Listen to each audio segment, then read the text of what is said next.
But if you have something like a long, like in Gear VR, if you had a bar in front of you that was moving up and down rapidly, because it's a rolling shutter, the bar would feel like it's tilted a little bit. If you were moving your head up, the entire viewpoint up and down, Time Warp could fix all that up by moving the entire thing. But if an animation of something moving up and down in front of you would not be corrected correctly. But it turns out that just doesn't happen all that often, and the latency advantage of rolling shutter is a big deal. So when we don't have rolling shutter on the LCD, it means that we've lost some responsiveness, and we should fight really hard to find a couple more milliseconds here and there. We can tighten up the scheduling. We may be able to do some kind of late latching even for attitude to carve a little bit off on the final GPU time warp. But it's still unquestionably a few milliseconds slower than Gear VR. It's still very good, and we're hoping to make it a little bit better, but it will probably always be a little bit more latent than Gear VR. But again, on net, I think it's a good win. The lenses, the optics in Go are second-generation Fresnels, or they might be later gen, but they're newer Fresnels from our research team's development work.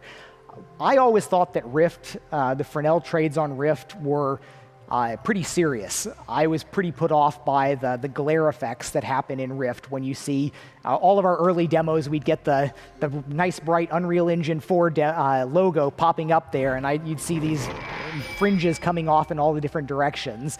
And we have design, that's one of the things, like in Gear VR, one of the design rules you should follow is don't put bright whites in the corners because of flicker sensitivity. On Rift, you should never have bright whites across a black background, not because of flicker, but because of the Fresnel glares.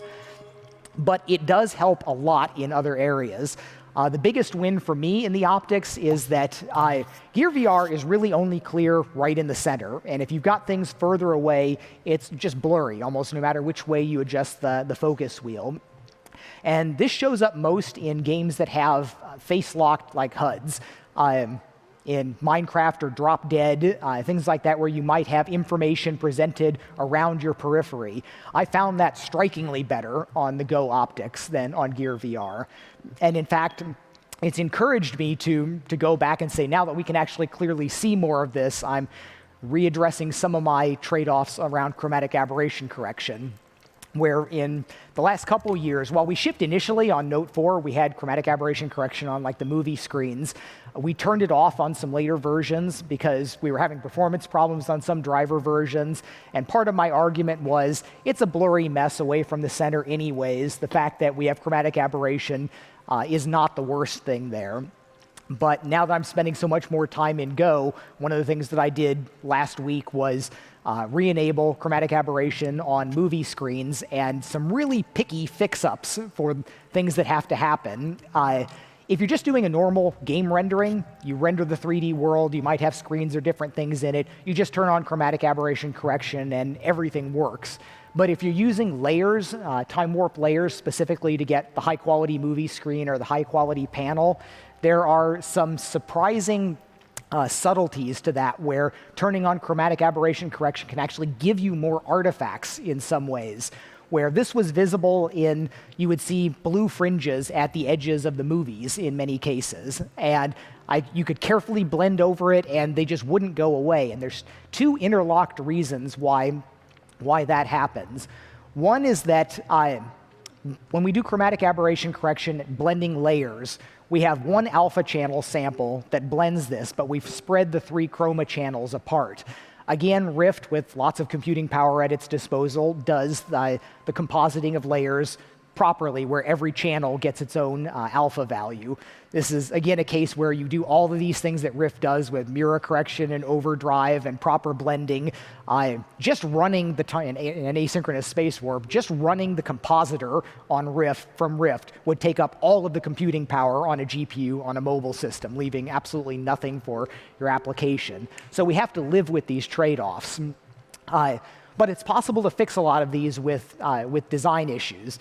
So avoiding the blending problem was a matter of, I used to have a vignette around the screens to nicely fade off the screen. So turn that into a hard-edged, truncated cut, but then you get visible stair-step edges in some cases, and you still have fringes. And this was one of the other unexpected aspects of it. If you've got a rectangle, a screen in space, and it's clipped from the texture coordinates 0 to 1, and you do chromatic aberration correction, what that does is the pixels up in the corner, red spreads out towards the edge, blue spreads out inward. The problem is that red spreads off past the edge of your layer, and that red never gets drawn anywhere, so you're left with only the blue and greens there, which winds up color tinting everything around that. And the solution is to make sure that if you've got a layer that's going to be hard clipped, you need to make sure that any colors that are going to be in there will be inset, say 16 pixels or so that there's room for the reds in the corners to spread out. And this works fine in the cinema, where it's okay to have a little bit of a black border around things, but it can have some trade-offs trying to do it in other panel applications and so on. But still, the net win for the Fresnel lenses. I really love the built-in audio on Go. This is something that it pains me with Gear VR when we try to tell people do good audio, but the truth is most of the people most of the time using Gear VR are just hearing the phone speaker, little monoscopic speaker up here, because it's just a hassle to arrange to dock the gear, plug in your headphones, hope that plugging in the headphone doesn't actually undock the Gear VR if you press too hard, put this on, then put the headphones over and worry about tangling up cords. Somebody that's going to sit down and watch a long show or something, it can still be worthwhile, but it's a huge amount of this friction that I keep talking about getting people into the experiences. And while Rift has built-in audio, I've always felt the little flip-down headphones were fairly awkward for me. It's been a little bit of friction on donning the headset and getting it down, getting it adjusted. So the way the Go audio works is the drivers are inside the main headset, but it basically pipes the audio through the first part of the straps. And an audiophile will probably have some complaints about this and say it doesn't have the best frequency transmission for whatever range, blah, blah, blah. But it really is the optimal for a convenience standpoint. You put it on, spatial audio works, you could look around and hear things spatialized. It puts a lot more value onto doing that. So I count that one as a pure win. You can still connect other headphones to it if you want a perfect over-ear experience, but for 99% of the times people are going to use it, it's a big win. Now, the great thing about having our own standalone headset is that we can address things top to bottom, that it's no longer the barrier between all the different players, where what Samsung's going to do, what Oculus is going to do, what the carriers will allow Samsung to do. So that is one point that wasn't made completely obvious, but this does not have cellular service. And that's one of those really tough decisions that you have to make on a product level, where on the one hand, cellular stores are incredibly enticing, thousands of stores all over the place where if you get your product in there and they push it, they're behind it, you can sell a whole lot of units. But it's usually tied into cell phone contracts and having data plans and all the things there. But the worst part is that you lose control over being able to just completely dictate the user experience. And this has been one part of the enormous set of problems that we have with updates through Samsung. There are so many players involved with this in doing updates. I know Gear VR is a nightmare for system updates. I have this where at my house I've got an older S7 that I occasionally use for playing Gear VR Minecraft at home. But if I haven't used it in 2 weeks, I can practically guarantee that I'm going to turn it on and there's going to be some combination of an Android update or a Samsung update or an Oculus update. And you know the drill about you turn it on, it maybe updates this and reboots. You try to dock it, Samsung needs to do an update to something. You start up and Horizon is downloading something else. And it's a terrible user experience. And this is something that we want to have high priority on making a lot better. We are hoping the product is designed around if you turn it off every time after you use it, you're still going to have some update problems. You won't get the updates, but I'm arguing for we should never, ever update something while the user is in VR. And if somebody did turn it off every time after they used it, they would never be blocked. They would just keep using the experience they've got. That may not hold through all the way to the end because it gets really tempting when you're maintaining backwards compatibility with things to say roadblock everyone, force them to update. But some of the worst things will get much, much better. Like the problems with driver updates, GPU driver updates, this has been a nightmare. The problem is that we go and we work with Qualcomm and ARM, and we get these extensions built in, but we can't even first get them onto the Samsung headsets because Samsung has a whole process for, they don't take things raw from the vendors, they evaluate each thing and apply different patch sets and so on.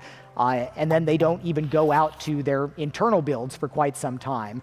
And then the big problem is that Samsung doesn't even have the power to make these things happen to the users, because when they send out a maintenance release, when they can say, all right, we've updated our kernel, our drivers, all of these important things, or we've got a new OS version, it's still up to Verizon or AT&T or whoever to decide when their customers are actually going to get that over-the-air update. This is going to be one of the powers that is going to be very good for us in the standalone space, where we could decide at any given week to say we're going to replace the kernel or the driver or any of these things. And this should allow extensions and advancements to happen a lot more frequently. And I hope to use this many cases to improve the Gear VR experience, where we can have arguments with Samsung about whether something is a good idea or a bad idea. And I absolutely know our place with Samsung, where Samsung is about selling hundreds of millions of phones, and VR is a small fraction of their business. It's a huge part of what we're doing, but they are perfectly justified in being conservative, not wanting to necessarily jump on things, and to let their most important businesses kind of drive their decisions. But if we can say, we think this is a good idea, look, we already did it, here's the code, here's where you need to patch Android, I think we've got some chances of getting some more improvements more rapidly into some of the Gear VR side of things. This is the multi-view debacle, the way I look at this, where I've been talking about multi-view for at least 3 years here, and yes, it is there finally. It seems to be reliable in the S8. It's providing excellent performance wins for many applications, but wow, that took a long time. That was very surprising. When the world that I came from, I had such good relationships with NVIDIA and AMD on the PC space. We would do things like say, all right, this is a good idea, let's go do this, and there could be an experimental extension turned around in a week, and we could have things out to users sometimes in just a couple months. Seeing this go all the way to 3 years and still not across all of the devices, probably never will show up on some of the earlier ones, was a very eye-opening experience. And there's an aspect of that that's fed into some of the other strategic things, where some of the problems with the way multi-view was set up, there were some tactical mistakes made in the actual specification that I wish we could go back and change that would have made things easier. But it relied on getting into devices and then getting into game engines, and then finally actually getting taken advantage of by new applications. We're working closely with Qualcomm on a foveated rendering extension, which by strategic design is trying to bypass all of those things that made multi-view very painful to develop. It's trying to be set up in a way that we can enable it almost transparently to an application. In general, I'm never in favor of doing things completely behind an application's back, but if we can make it just a matter of turn on a flag in your manifest and we will enable foveated rendering, that's a far different thing from upgrade to the latest version of Unity, change your code to behave this way, rebuild everything, and then it will start working. So there are approaches that we can take that this has been a real change in my viewpoint, where 5 years ago, as low-level PC developer, I was deeply suspicious of any time drivers had to go do magical things, because it was almost always not what I wanted. I was like, let me do the specific low-level things. I know what I'm doing. I'll take care of it. You're going to make decisions that are not going to be optimal for me in various ways. But this 3-year odyssey with multi-view has changed my risk profile for that, where I'm like, okay, yes, the vendors very likely can still make terrible mistakes in the drivers in different ways, but it's still likely to be higher user value if they can make this change, and we can make 500 applications automatically somewhat better, a little bit higher performance in the middle or a little bit better frame rate by using something like that. But for any type of extension, because we own the whole platform now, we're going to be able to roll out fixes and changes and experiments much more quickly. And so that's very exciting. Now, Go is still an Android device. It's Gear VR compatible. I would expect everybody, I would not encourage anyone to develop anything Go exclusive. You should still be considering Gear VR the primary platform on mobile. It will be quite some time before standalone reaches the numbers that mobile has. And this is a point of strategic contention inside the company, but I'm of the belief that mobile drop-in cell phone-based VR is going to be persistent. There are many people that think that things like standalone will take over and will become the dominant form. But I think it's likely that even if we look 4 or 5 years into the future, that mobile cell phone-based VR will still probably have the largest number of users. I think that, again, our software is not great now. As we make our software much better, even the same type of platform will get to be a better, more valuable experience for users. And what constitutes our minimum bar of this kind of Note 4 level of performance, we're going to be seeing that in $50 phones in future years. And I think that there are massive markets where a cheap phone playing VR applications will still have significant value to users as our software ecosystem gets better and better. So Go should not be looked at as a completely separate thing. It really is. Our branding and marketing on this is going to be pretty weird because internally I can say, well, it's kind of a standalone Gear VR, but Gear VR is Samsung, Go is Oculus. It's a different thing. It's our mobile VR platform, and we need to figure out kind of better messaging about that. But in talking to developers, you should still certainly think about it as one target platform. In many ways, Go is going to be an excellent tool for developers. Because we have this lower level control, we are much less likely to break things that are important for developers, like the various profiling tools or the debugging tools. We've gone through so many generations with Samsung where, well, this tool worked this generation, but on this next rev it's broken again, or it finally works over here. Please don't upgrade anything and potentially break it in the future. We can be a lot better about that. We'll still make mistakes, but because we can actually fix them the next week if we need to. It's going to be important for developers. Now, it's interesting when we consider what the actual use cases for it, where on the one hand, you might think this would be a perfect target. We'll have better control over different things. But because it is an all-in-one headset, I find myself, I set it face down on the table next to me, so I spend a lot of time kind of sticking my face down into the headset to quickly check something, as opposed to the mobile stuff where everybody has their little phone holders where you've just got phones stuck up sitting in front of your workstation when you're working on regular Gear VR things. So there's still a good argument for testing on. Certainly you need to test on multiple platforms, but as development tools, they'll have different values in different places. Then on the high end, again, I'm most excited about Go because it's near term. It's coming quickly. Developers, you'll all be seeing them like next month or something, and then early next year, available to users. But the high-tech side of things with the Santa Cruz prototype direction is, of course, exciting for people that are interested in where the bigger technology bets go. And again, in terms of strategic disagreements or arguments inside, there's a legitimate argument about what is the place of 3 degree of freedom tracking, basically the Gear VR and Go level of things. What experiences and things can people do there versus do we need to have 6 degree of freedom tracking to deliver reasonable value, and then do we need controllers to deliver value? So Santa Cruz is making the bet that it's all the way to Rift spec, essentially, where it's 6 degree of freedom position tracked, dual 6 degree of freedom touch controllers. Go is a couple steps backwards, where it's a 3 degree of freedom controller and a 3 degree of freedom tracked headset. I still pretty firmly believe that there's a lot of value we can deliver at the low end, and this will be one of those things that if we do everything right on Go and goes out and it doesn't get much traction, then we'll have learned something and we will have pivoted permanently probably to the higher end. But I suspect it's going to do pretty well. Realistically, of course, I don't expect Go to go out and do Samsung-type numbers because Samsung is a juggernaut on all of the kind of marketing and sales and the things that they do. It's been amazing to see the things like I was in London seeing the building covered with Gear VR and Gear 360 advertisements, and don't expect that from Oculus in the coming year. That level of presence is really a Samsung superpower.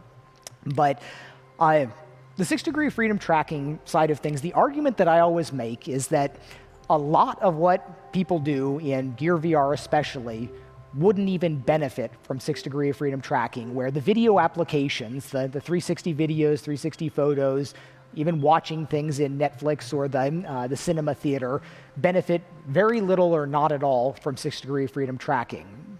And it is true that this is where people are spending their time. The arguments that we go around in circles with are saying that, I keep saying I made the prediction early on that more than half the time is going to be in these media applications, and it absolutely is. The counter argument is that, well, that's because our games aren't very immersive, that they don't have the real present sense of VR. You need hands to be able to do something in VR, otherwise you're a passive spectator. It's not surprising that there aren't really involving activities there.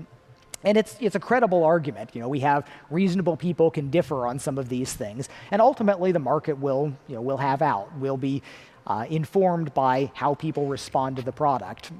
But I think that there's still quite a bit of value there. But still, there's amazing things to be had by getting the full 6-degree of freedom tracking in a mobile space. Everybody talks about room scale VR, but the ability to walk around a large space and have stadium scale, arena scale, or world scale VR, where you can move around and walk behind things rather than navigate behind things. This is, of course, the core magic of VR. This is the really powerful stuff that VR can bring.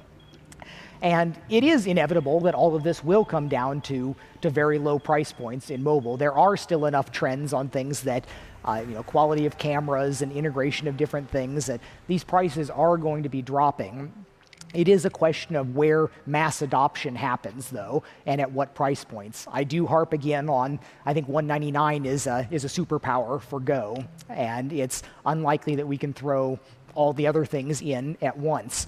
But when you take that, everybody that's seen the demo that's playing Dead and Buried, and I do agree that it's possible to take the magical essence of anything anybody's doing on the Rift and the PC and bring that to a mobile form factor, but it is not going to be easy.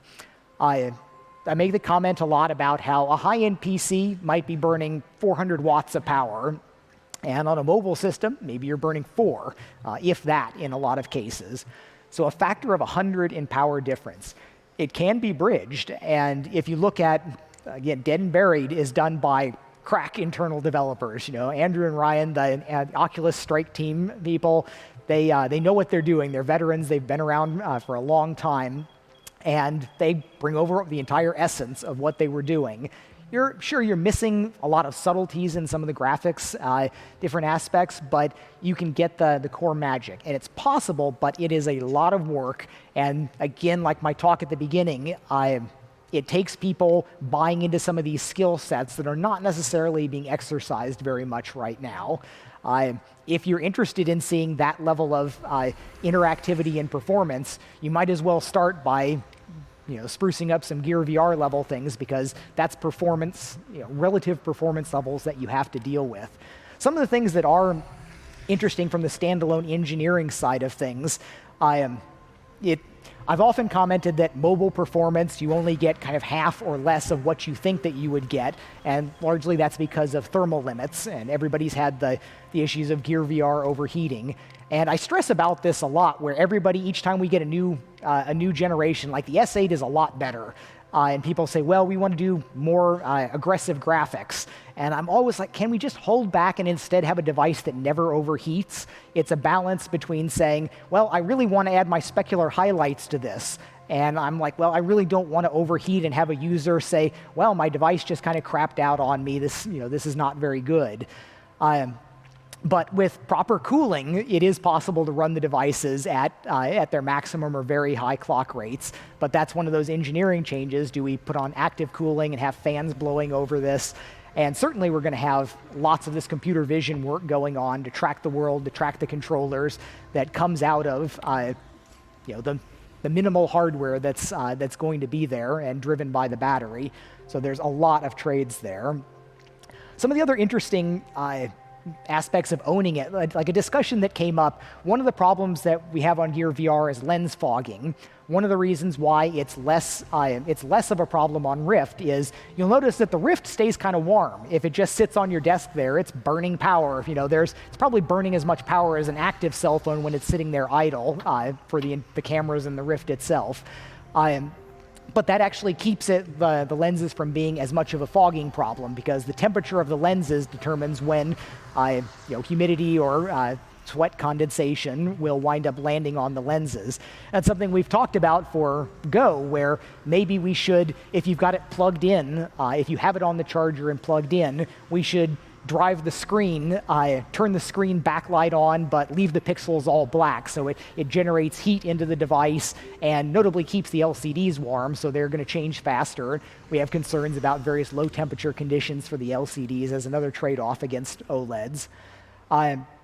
One of the other great things is having our own operating system team that we can now track everything down. Like, it's been so wonderful for me to be able to say, like on a Samsung phone, you do a systrace, you get a list of everything that's going on, and I just stare at it dumbfounded, like, what is all of this crap running on my phone when I'm supposed to just be in VR? And it's things, like, why is Amazon Videos doing something in the background when I've never downloaded it, but it's a carrier preload for something? And all of that's gone on Go. I mean, on Go, you get a nice list of here's all the processes. They're all Oculus processes from a few basic Android processes. And that's really great. And now to get some of the really great kind of kernel ninja types inside Oculus, being able to track down, well, why exactly is this interrupt blocking this other thing, and we're being schedule delayed for various reasons. So that's been really good. So back onto the Magic software side of things, my big win for this last year has been VR Shell, and it's something that we haven't talked really explicitly about a lot. We just kind of rolled out, hey, there's changes in all of our first-party apps, but a bunch of the people that hung around with me after hours last OC3 got to see sort of the preliminary version of that, where for years I'd just been saying I was so frustrated how so many of the applications just looked terrible, and I had this litany about nobody, not even Oculus first party, was doing like a good job presenting text in VR. I mean, it pained me deeply how Home was an aliased mess of unreadable text when you start it up. I can't just point at our own applications and say, do it like we do this. Everybody would say, well, this is what VR looks like. They would get baselined by, they put it on, they look at Home, and the environment's aliasing, the text is hard to read, all these problems. And I think that that hurt people's expectations, and then people wouldn't even strive for better because they figured, well, Oculus is probably doing everything right. If I look like that, I'm probably doing everything right. But Oculus was not doing everything right. And I had laid out the plan for years. I would say, you always have MSAA on. You always want to have blended edges on text. You never want to do a hard discard there. You want to use sRGB. You want to use a custom time warp layer and have the resolutions carefully matched. And if people followed like the app critiques that I would write up, I would say this for years, over and over, about here's the steps to go make VR look good, but very few people would actually follow them. So last year I was showing people just this little demo that I had where I took the top 99 applications in the stores, like 99 random applications, and I had a perfectly pre-filtered environment map, and I used a cylindrical time warp layer, which was the one new bit of magic that happened about that time last year, where previously we had environment maps, we had flat planes for movie screens, but the addition of cylindrical layers was a surprising goodness, where the lenses have a distortion where you have less detail on the sides, but curving around you, not only does it feel nice for VR, but it almost magically corrects for the distortion of the lenses and makes for an even pixel density. So I was using that new bit of technology and then just doing all the things that I had already been doing before. And it looked magnificent. It looked so much better than what we had. And so internally, we always had this long battle between doing things like in Unity and Unity's a wonderful place for doing game engines, but I've always said Unity's not the most appropriate tool for doing a media browsing system, whether it's for videos or applications or whatever. And what I pitched was a new environment that I was calling VR Shell, where it would handle two-dimensional user interfaces and minimal 3D and environment things. It would be focused on the user interface side of things. And a point that I would make was that two-dimensional user interfaces are unreasonably effective. Everybody's surprised that they think, well, we have to be pulling things in and out, we have to spin things away and do crazy tilty 3D things, and almost all of those turn out to actually be negative for the user value experience, about being able to find what you're looking for and be sold on the value of what you're looking at. So I was proposing we push it all to basic 2D interfaces, basic 3D environments, but we have them all done right. We guarantee that the pixels are going to come out as good as we know how to do it there. We're going to efficiently handle the loading of the environment assets. And then because it's going to be an environment, a system here, we'll be able to switch between applications seamlessly. No fade to black, load up another application, but instead, you want to go to video, it's here. You want to go to browser, it's here. You want to go to Facebook, it's here. And then we start delivering synergies there, where you can be in Facebook, you can click on a link, it goes to browser, you can download a video, it goes to video, using kind of our optimal presentation tools for all of this. And this was, there was a lot of kind of institutional resistance to changing what we're doing, the way we're building our applications. And I cheer that this really was, I think, my big win for the last year, getting our applications migrated over to this new platform. And I think that this is where a lot of our future value rests. Not only does it look much better, but we are pulling in these synergies. And the one thing that hasn't made it in yet, that is our big focus for the rest of the year and towards Go launch, is that Shell was always pitched to be a social substrate, where we've seen enough experiments now where different applications get built for, we have spaces, and we have all the other places that other companies have made social applications. And there's a trajectory that all of these things have, where you build a social space, you've got a chat room, you have a couple of things you want to do there, but then everybody wants to make it expandable. You add a plug-in architecture, you add some way to start doing other things. And I contend that that's backwards, that instead of building a social place and then hacking applications on top of it, I have proposed with this that we build an application infrastructure that has social built in. And there's going to be trade-offs involved. It's not going to have every nifty little social feature that the dedicated social apps have. But my bet, the play that we're making here, is that having good enough social that's always there, that can be a simple click away, not an app launch and browsing and doing all the other multiple steps. Again, that friction funnel that keeps people from doing things. This is core behind what we're doing with venues. There's still a directional bet that we're making here, where we're starting off with venues being stranger-focused for large events, because there's still the shallowness of the friend graph. It's hard to find people that have 2 or 3 friends at the same time that want to go do something. But fundamentally, it's not venues as this separate product. And internally, I've had this whole problem with how we look at it internally and position it externally, where it's not much of a product itself. It's really just enabling the shell core in VR, the social core in VR Shell. And Venues is going to be a trivial video playing app, essentially, that works with this. But eventually, all of that stuff should be available everywhere. And people will say, well, what's the point of letting 10 people join you while you're looking at your home screen? And there's probably plenty of things that don't make sense, but even like browsing through the store, being able to have somebody sitting next to you, watching you page through the stuff in the store and pointing out different things, I do think that there's some value there. Shell is a multitasking environment. When you pop up the keyboard for typing in a URL or doing a search in home, that's a separate, we call them panel applications.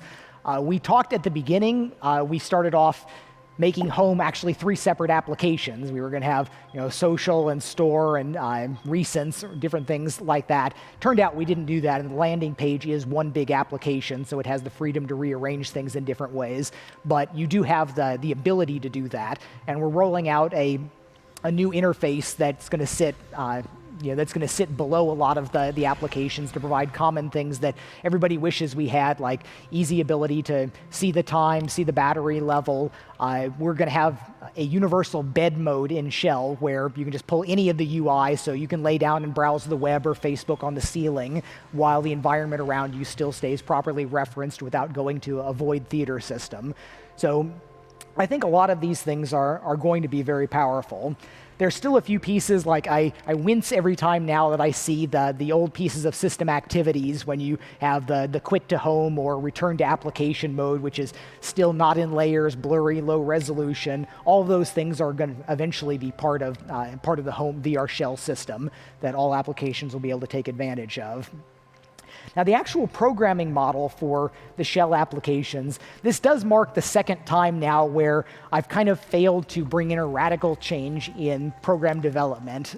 The first one was with the VR shell stuff that I was talking about 2 years ago, and that I thought it was a pretty powerful and compelling, like the demonstration, the live coding that I did here. But internally, the general thought was, well, nobody really is going to want to use Lisp or Scheme, the racket system that I used, so it should be JavaScript. And we started hacking together a JavaScript version of that Michael Antonov did a lot of work on. But then it's like, well, if it's JavaScript, then it should really just be WebVR.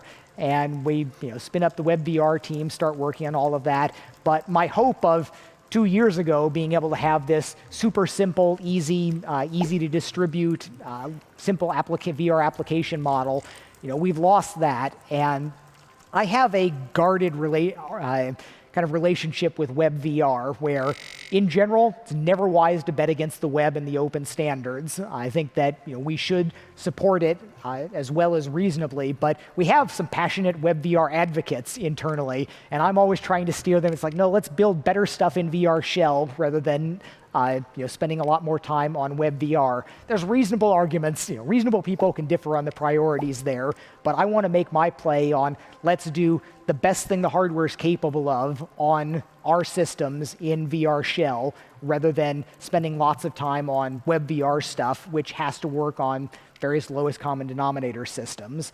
But then the second one, when I started on the VR shell system, it's one core application, but it loads and communicates with each of these separate panel applications. The first thing that I was trying to do was set up, well, what is the simplest, fastest sort of application loading switching system I could do? And I'm like, well, all right, I'll spin up these services, and then I will literally DL open and load shared object files.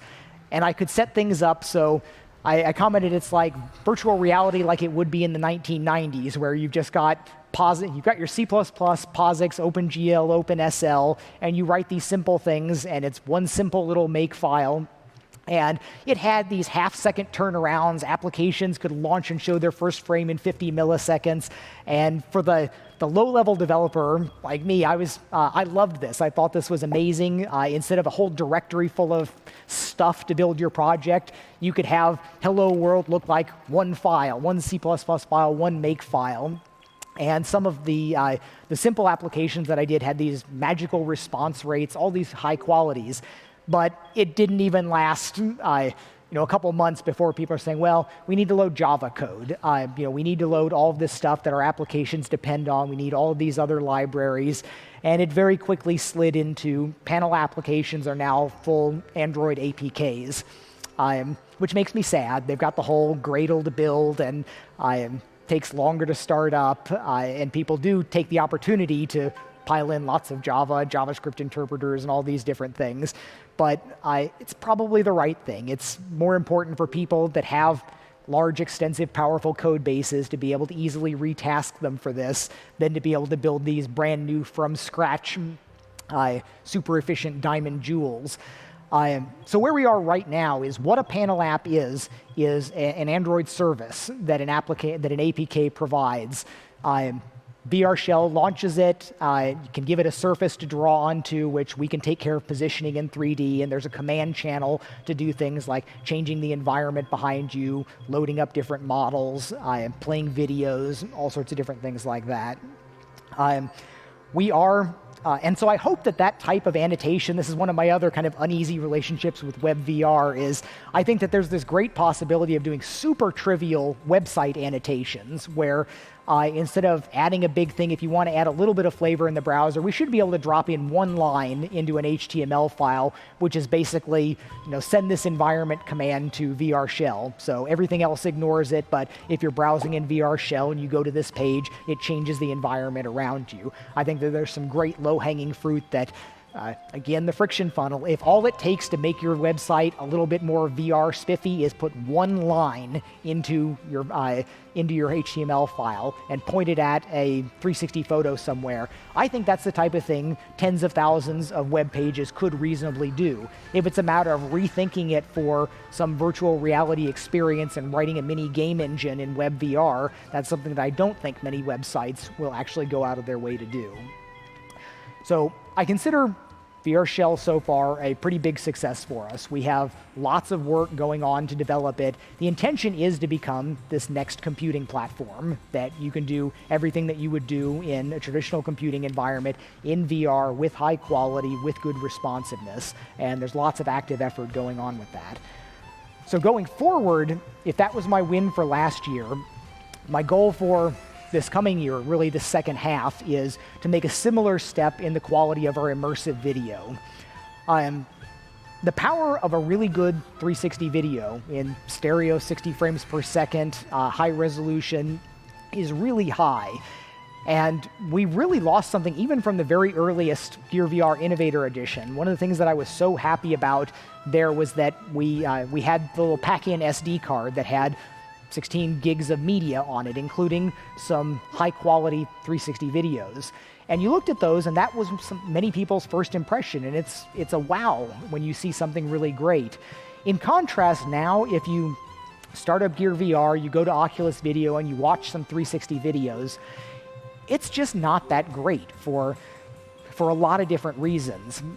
And I think it's fixable. I mean, I think we can make what I hand-wavingly call about a factor of 2 improvement in the quality of what most people see when you just go through that process. You go through and say, I want to go watch a 360 video, browse through, find something, play that. It should just come out a lot better than what we're giving today. And one of the things that I also think we can improve on that experience is some of the stuff I've been experimenting with are more user controls inside video playback, where I always regret in just normal video players when you don't have things like frame advance and frame back. But in an immersive environment, it's almost a godlike power when you've got all the 360 stuff going on, you're like, freeze, forward, forward, forward, jog backwards smoothly, go forward. That's a really powerful feel, which plays to some of the strengths of virtual reality.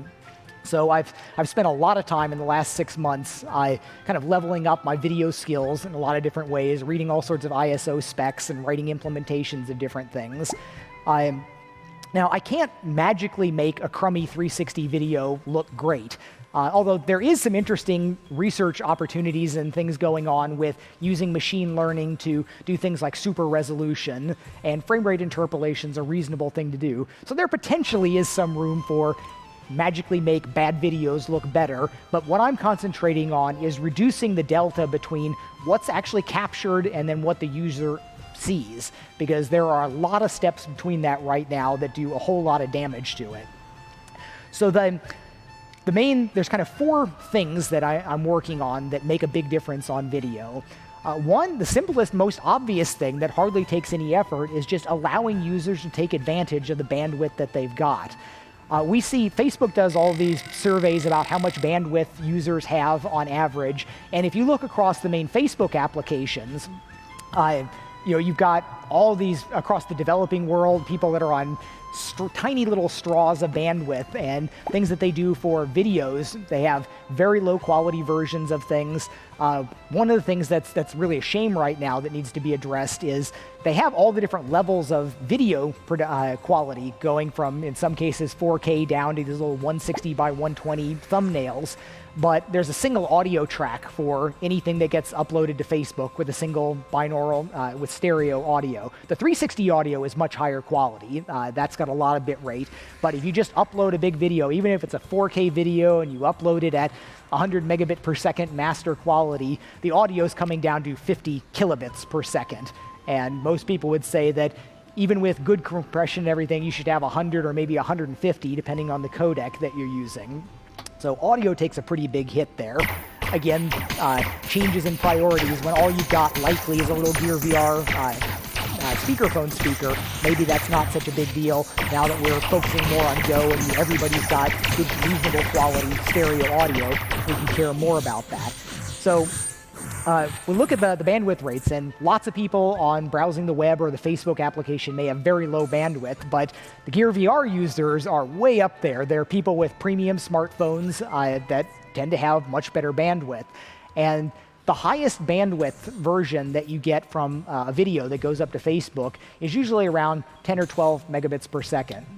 And that's somewhere around our median bandwidth for users. Like half of our users have significantly more bandwidth than that. So the easiest thing to do is say, well, let's just allow them to have a 20 megabit per second or some other higher rates there that let people that have the better bandwidth just magically get better pixels. So that can be a big help. The other thing is the newer phones. Since the Qualcomm S7, all of the S8s, the codecs have the ability to decode 4K video at 60 frames per second.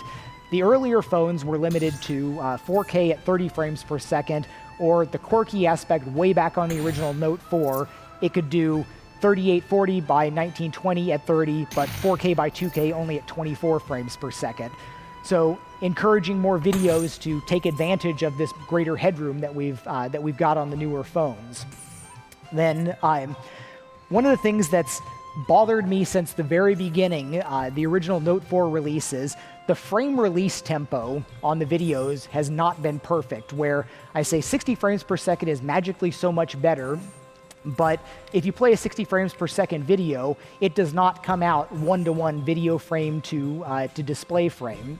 And interestingly, this is something that got a lot worse, where on the original Note 4, there was a tiny tick of about 1 frame per second would get missed when we were using the Android Media Player.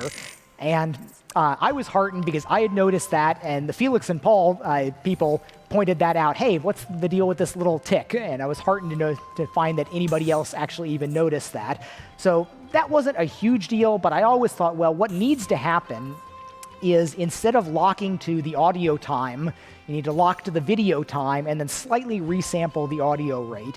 Because the videos are mastered at either 60 or 59.997 frames per second, but the cell phone displays have more variability than you'd think. There's 1 or 2% variability in the video frame rate, which means that you can wind up dropping a frame every second or two just to compensate for that. But if you instead match those one-to-one and resample the audio, then you can have it this perfect, every frame is a new one. If you don't resample the audio, then you find after 5 minutes that you've got this very long voice delay between what's going on in the video and the audio. So I had wanted to do that for years. That had been on my on my hit list. I'd been trying to nudge other people to looking into doing that. But this year I finally sat down and said, all right, I'm going to address a lot of these video problems. Then the last on the pre-processing side is avoiding resampling in as many places as possible, where this was one of my keys to the super high quality text in VR Shell, where conventional VR rendering is a matter of rendering something to a flat 3D, rendering your 3D world to a projection, and then we distort the projection onto the screen to account for the lens distortion. So that involves an inevitable loss of quality. Even if you put the eye buffer up to an insanely high for mobile resolution, even if you ran it at like 1536 by 1536, even in the center there, you would wind up having a double resampling of the images. And of course, on the outside, you'd have aliasing. So Shell is great because you draw to a flat image directly on your text instead of a random floating place in 3D world. And then that one gets resampled one time as it goes to the screen. Now, videos get resampled a lot of times in the process of kind of becoming the final pixels on your screen. It starts out that when you take a video on a camera, it's going to be saving it out in some compressed form. Whatever comes off the camera, hopefully it's at a very generous bit rate, but that gets pulled into a program to do some stitching with it, and then to eventually do whatever post-processing effects people go onto it. So it gets decompressed there, gets resampled into an equirect, and then saved out and delivered to to Facebook or wherever it's going to be uploaded. Often there's multiple steps in between. Often it will be a matter of master at a high resolution, then resample that down to a lower resolution before going to Facebook. Then once it went to Facebook, we would resample it to a cube map of some kind. And this is a legacy of some early decisions that happened. And, speaking of early decisions, one of the things from 4 years ago that I still get to kick myself fairly regularly for, when I defined the cube map format, the cube strip format that we used for 360 photos, it's actually inverted. And we ran into this in Shell where, all right, we take photos inside Unity, or 360 shots inside Unity, they're like this, but all of our thousands of 360 photos that are already up there on the web served to 360 photos, they would all be like rotated and backwards, and worse for 3D videos, they would wind up eye swapped when you use the wrong one. So we have fix-up code dealing with this.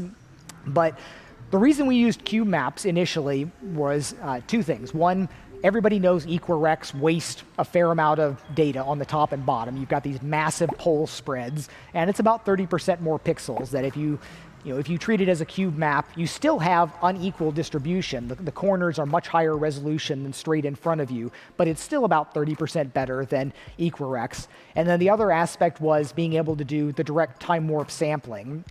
Now, it turns out for videos, that hasn't been that huge, that important of a thing, because the direct sampling only really matters when your resolution is high enough that you're getting close to the resolution of your display screen, and we've always been a long way off in video resolution. But those were still the reasons that we did that. But the resampling means that you've probably noticed in 360 videos that sometimes you'll look one way and you'll see kind of a little stair-steppy artifact visible at the edges where things were resampled to this cube map. We should have been able to fix those by just slightly expanding our filter to overlap it a little bit. But the larger point is that every resampling does some damage in some way to the imagery. So turning it from an Equirect into a cube map, even if in theory it covers the same number of pixels, you take your 4K cube map and you turn it into a 1280 by 1280 cube map that in theory even has more resolution in the cube map for most of the areas, but it's likely still going to be worse quality than if you had used the original one. And it's especially worse when compression is involved, because every step of these winds up getting compressed. So you H.264 compress this, and you get macro block artifacts of you've lost high-frequency components here, and you've got kind of a blurry block. Well, then you resample that, and you've got that blurry block that's now stretched across 4 blocks that gets recompressed. So you get multiple generations of compression artifacts kind of baked into it. The ideal world would be if you took something from a camera, and the direct raw images from the camera were then projected appropriately into virtual reality. And it's possible to get what I've been chasing with video quality for years now is display limited resolution, where we have some media, like our 360 photos, that are at a higher resolution in some areas of the screen than what the physical display, the 2560 by 1440 display on the devices is. And some of these, like the best 360 photos made by the photographers that really know what they're doing and have done everything right, and certainly the synthetic ones, like all the Otoy Render the Metaverse images, these are still the finest looking things that you see looking through a headset. And for years, I've been, if only we could make these move, if we could have this quality of pixels and in our videos, that would be a really magical thing. It would be very different than what we've got now. And just a few weeks ago, I started doing some tests. There's all the ways that we've chased this. We had the view-dependent streaming was our big bet that we thought was going to allow us to get display-limited pixel quality in the middle. And the way that would happen is content creators could upload a 6K video, like a 6K by 3K video, and then we made 20 different versions of this, depending on exactly where you were looking. But it really did turn out kind of disappointing in that you'd be looking here, and if you sat there and you only looked straight forward and you got to the right quality level and everything, there were a number of things that had to happen to turn out right, but sometimes it looked really great. You had extremely high quality, but what almost everybody would notice about it is, well, that's interesting, I look over here and now it looks like garbage over here for 2 seconds until it winds up picking up that stream and streaming that in, and then it snaps into a super high quality. And that was very much a mixed bag, and I think most people decided that it was a net negative. And this is something that we could A/B a lot in terms of how many people watch longer videos if we turn that off and just give them the cube corner, like our best other projection versus that. And the truth was, people would give up watching those because there would be more hitches in the display and the differences in the video quality. So that was not going to kind of give us this magical quality level. But something that came up just a few weeks ago, Matt Hooper had been working on the idea of like, well, what are we going to do for our in-store demos for selling Oculus Go's? There's questions of, do we just have an app launcher? Do we have some kind of intro to VR video? What do we want to do? Well, we really want to make the best possible quality that we can put. We want to put our best foot forward there, get the highest quality videos and different things that we can mix in some 3D environments. But we started talking again about my quest for this display limited resolution. And we were saying, well, if we wanted to just do an experiment about what could this look like if we just, everybody knows now that if you go from a 360 to a 180 video, you double your pixel quality, and that's a pretty big step. And it's like, well, what if you drew it in even more? There would be some point at which you would be at the display limited resolution.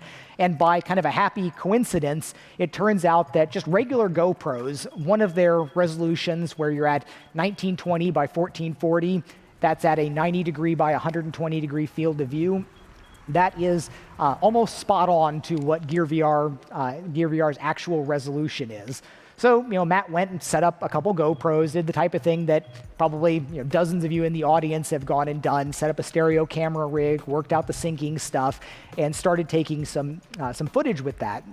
And I played this with all my latest code. I call the new suite, there's Video Direct for the playback part of it, and then I've got Dash Direct for the streaming and Multi-Streamer for doing multi-socket streaming, all these different things. So I plugged it in with the Video Direct backend, and it looks pretty amazingly good. I experimented with a few different edge treatments. There's like a 3D model around the edges, or a properly positioned 3D fade, or just showing the raw camera edges. And I've been showing a bunch of people around here. In fact, like 1 minute before they pushed me out onto the stage here, I was showing one of the producers that did all of the kind of stage production work here. Now, this is what our video should look like. This is what's possible.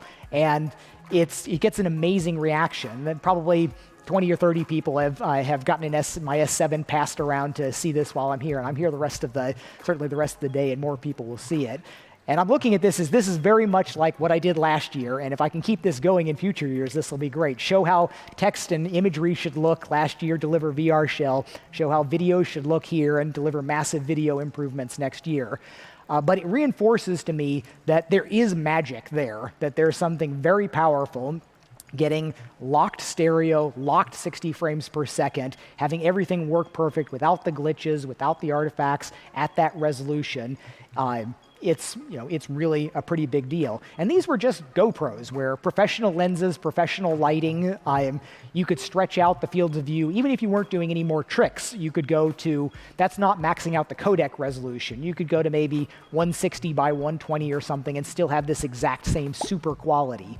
To go beyond that, we start looking at many more kind of tricks and games. We can do more projections if we don't mind a resampling on the way. I have some hardcore H.264 bitstream hacking stuff that I want to do for people that have location-based things that don't care about maybe loading up gigs of video if I can rebuild synthetic bitstreams on the way. So there's possibilities there. But again, put all of these things together, avoid resampling, use the bandwidth people have available, take better use of it using multiple socket streaming, so on. And the way I'm doing all of this is for this narrow path. We use Exoplayer for almost all of our video work. It's great software, open source from Google. Most of our video stuff is based around this. But it's a big Java application that doesn't specifically cater for the like the super high-res videos and things that we're doing. So for this narrow path, I have custom code that my goal was to own it from kernel sockets to media codec layers and everything in between, not having anybody else's code. So for the specific cases, I can wrap all of this stuff together and have a much, much better quality presentation. We are piecemeal putting some of this into the rest of the systems where the video direct kind of backend, the video team has replaced Exoplayer's general backend. So a lot of things get some advantage from this, but they don't get the frame locking and resampling, and then they're not using the multi-streamer side of things, lots of other stuff there. So we're going to have tiers of different things, but the most important thing is that in the not too distant future here, side-loaded MP4 videos, if it's in MP4 and it's a local file, playback will get a lot better for 4K 60 for these very demanding things. Instead of copying through an intermediate buffer, it's directly rendering it. It's very power efficient as well as being very frame locked. You can play a 4K 60 video for something like 3+ hours sitting there on like on an S7 class system. So there's interesting possibilities there as opposed to trying to play 4K 60 video. Right now it's got this terrible tempo judder problems where it'll be smooth. If you watch like the great Felix and Paul stuff, we've got Emmy Award winning videos, and I look at that and it plays smooth and goes stutter, stutter, stutter, smooth, stutter, stutter, stutter. And like they're saying like typographers can say if you hate someone, teach them to recognize bad kerning, how the letters aren't necessarily spaced correctly together. Well, I want to teach everyone to recognize bad video frame release tempo. When you're looking at videos and you're watching something moving smoothly, and then it glitches a frame, and then it goes on. When we were running the main keynote, and we have all this animation, I'm critically looking at this going, all right, they've got the frames right. They're not dropping frames. When I was at GDC earlier this year, they had a similar super expensive high-end video projection system, and they had the same damn tempo release problem. Animations going on smooth, stutter, stutter, stutter, smooth. Usually it's like smooth and then a little glitch as you're going from 59 to 60, but there's a problem when you've got asynchronous time bases where you fall into this smooth and then stutter, and the graphs look absolutely terrible from it. But there's good quality to be had from this.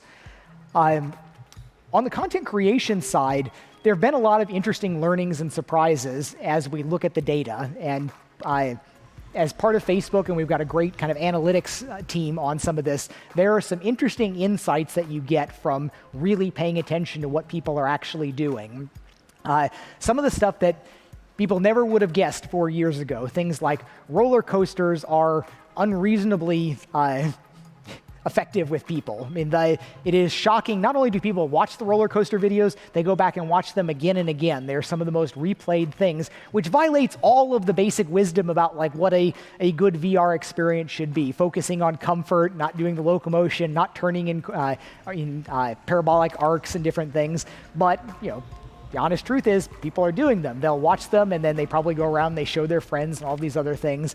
Another one is horror genre, where that makes sense in hindsight that putting someone in an immersive virtual environment cut off from the world, that what makes horror tick as a genre can be much more effective there.